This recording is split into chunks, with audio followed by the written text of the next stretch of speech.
Nasihat yang pertama ilmu. Bangun malam nak menangis. Menangis apa? Menangis kerana menyesal. Menyesalnya apa? Kerana tidak solat. Tidak solat aja menyesal. Jahil fardhu ain tidak menyesal. Berpegang dengan akidah yang salah tidak menyesal. Jahil ilmu solat tidak menyesal. Sekarang kamu bangun malam untuk solat sunat, kamu pandai ada syarat rukun solat sunat tu? Tak pandai. Itu pun dosa besar. Tak mau menyesal. Ni nasihat kena atur molek. Saya perlu istighfar ke 100 kali. Astaghfirullahalazim, astaghfirullahalazim tu sunat.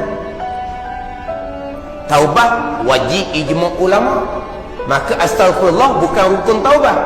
Sebab taubat wajib ijma' ulama. Kalau astaghfirullahalazim tu dia itulah taubat, maka astaghfirullah bukan jadi sunat, bukan jadi wajib, pasti jadi bukan jadi hukum sunat, pasti jadi hukum wajib.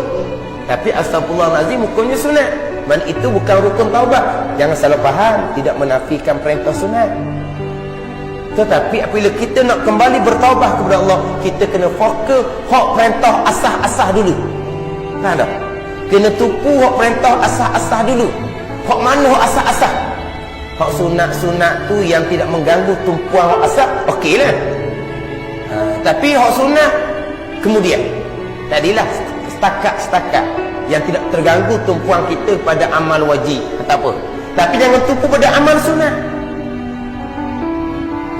Kalau tumpu pada amal sunat tapi belajarnya tidak, akhir dia pun asyik, dia jadi macam suka dengan amal sunat. Akhir dia pun bangun malam dia istighfar, dia bangun malam dia istighfar sampai kesedar ilmu fardhu ain tak belajar. Itu bukan orang yang bertaubat. Orang yang masa dia derhaka tapi syaitan tipu dia atas rupa kebajikan pula. Sebab dalam kitab Minhajul Abidin, Ghazali mengatakan terkadang syaitan tipu daya anak Adam atas rupa kebajikan. Syaitan ni pandai dah. Jangan solat, jangan solat, jangan solat. Tiba-tiba nak solat orang ni. Solatlah, belajar tak payah. Payah apa solat? Budak-budak pandai solat. Reka lah macam mana pun. Tak belajarlah kitanya. Bahang syaitan pula. Sebab tu nak nasihat, ilmu ibadah. Ilmu mana ni? Ilmu fardhu ain. Ibadah mana ni? Ibadah hak asas-asas kewajipan. Hak sunat kita buatlah qada-qada yang tidak mengganggu hak belajar ilmu fardhu ain, tak ganggu hak ibadah kita, hak wajib-wajib ni. Sebab di antara ibadah yang wajib kepada kita serta ilmunya cukup, ibadah taubah. Taubah ni dipanggil ibadah batin, taat batin. Dalam kitab pernah bagi hati 10 sifat mahmudah. Sifat mahmudah yang pertama adalah taubah. Khauf, takut pada Allah, yang kedua.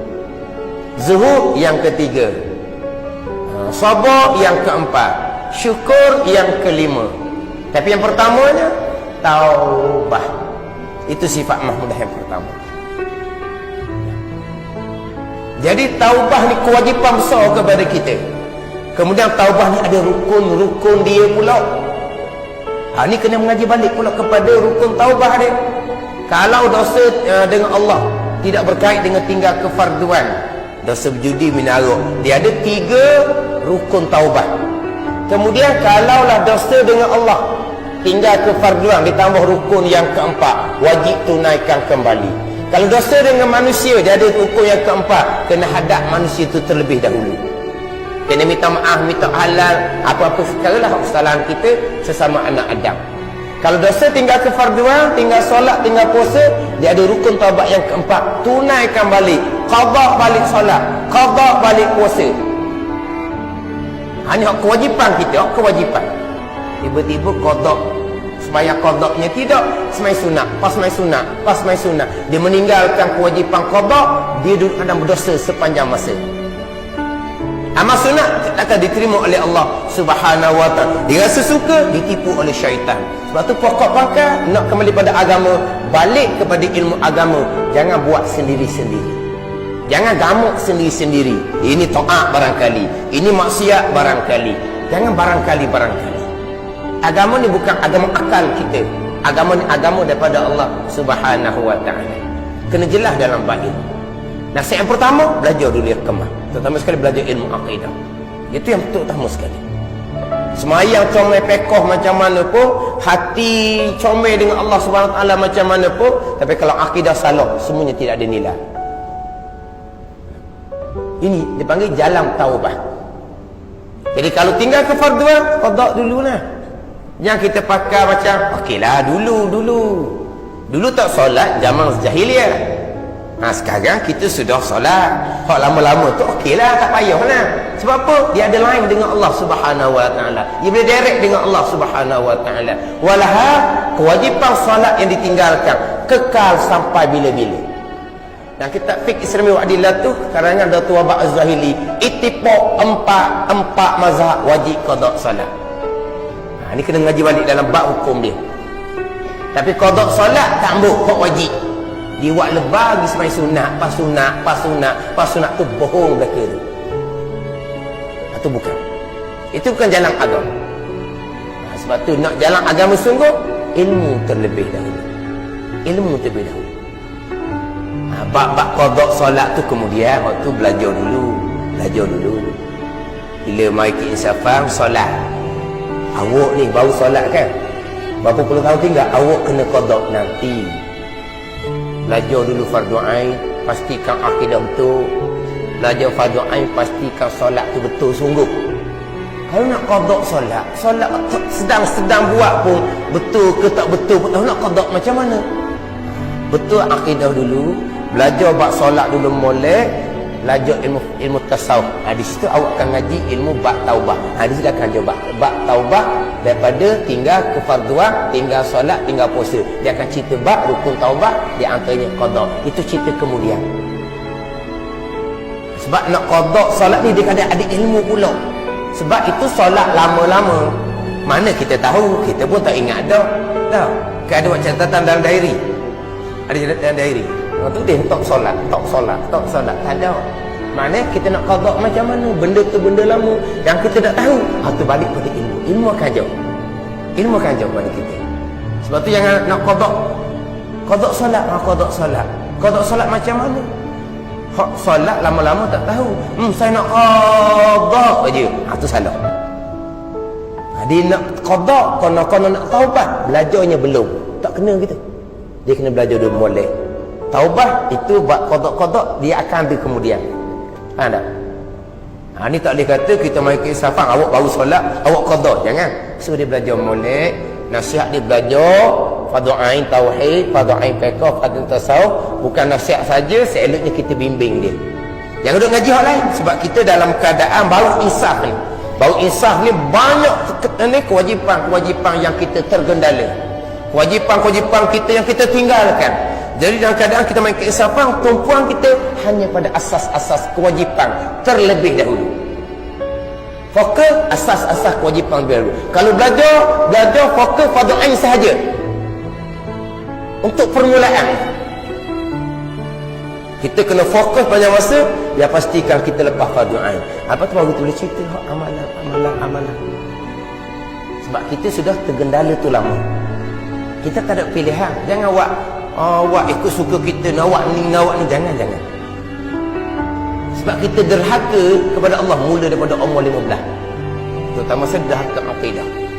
Itu yang paling besar sekali. Jadi pokok-pokok nak bertaubat, kembali kepada ilmu. Itu pokok pangkal. Sebab taubat nak kembali daripada jauh dengan Allah, kerana derhaka, nak tinggal derhaka pegangan, nak tinggal derhaka zahir, nak tinggal derhaka batin, riak, wujud, takabur, nak kembali kepada taat kepada Allah, nak taat pegangan, berpegang akhirat di sunnah wal jamaah, nak taat zahir, solat yang sebenar. Sallu kama ra'aitumuni usolli, Nabi perintah. Solatlah kamu sebagaimana kamu tahu cara aku solat. Kena belajar. Taat bak zahir pula, taat bak hati, ikhlas kita, syukur pun kita, sabar pun kita, taubah pun kita. Tu taat batin. Beres itu, bola kita boleh fokus pula kepada amal-amal yang sunat untuk menyempurnakan agama kita. Tapi sebelum cerita amal sunat untuk menyempurnakan agama, beragama terlebih dahulu. Itu jalannya.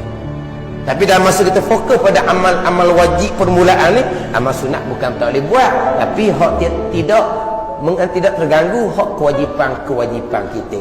Beri hak wajib tak banyak mana.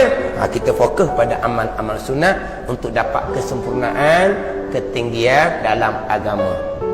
Dengan amal sunat akan dapat kesempurnaan dan ketinggian dalam agama, tapi agama kena lengkap terlebih dahulu dengan Islamnya, dengan imannya, dengan ihsannya.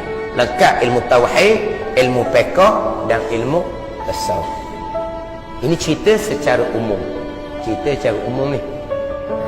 Lepas tu kita muhasabah atas diri kita masing-masing, sebab kita bawa agama diri untuk kita. Lagi besar kita nak bawa agama keluarga kita pula. Kemudian kita ada peranan dalam masyarakat, kita nak bawa agama bimbing masyarakat pula. Kena pasti molek. Kena pasti molek. Lagi besar tanggungjawab, lagi besarlah beban kalau kita tidak menunaikan tanggungjawab. Tapi kalau kita mampu menunaikan tanggungjawab, lagi besar keuntungan kita di hari akhirat. Seorang diri pun kena pastikan betul agama, tanggungjawab keluarga kena betul agama, tanggungjawab masyarakat kena betul agama. Jadi kalau kita nak bawa agama, nak menyampaikan agama, nak dakwah agama, ilmu ibadah, ilmu fardhu yang asas dia.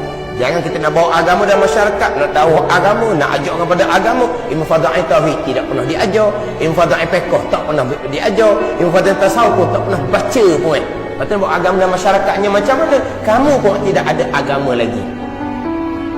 Sebab tu agama, ilmu serta ibadah. Nasihat agama, pengajaran agama, bimbingan agama, dan kitab Minhajul Abidin, ilmu dan ibadah. Tajuk kita nyebab taubah, taubah pun sama. Taubah adalah ibadah, ibadah didahulukan dengan ilmu. Nabi bersabda, al-ilmu imamul amali wal amalu tabi'uh. Ilmu pendahuluan kepada amalan, amalan ialah mengikut ilmu. Amalan di sini taubah, taubah ialah mengikut ilmu. Nak bertaubah pokok pangkal kembali pada ilmu terlebih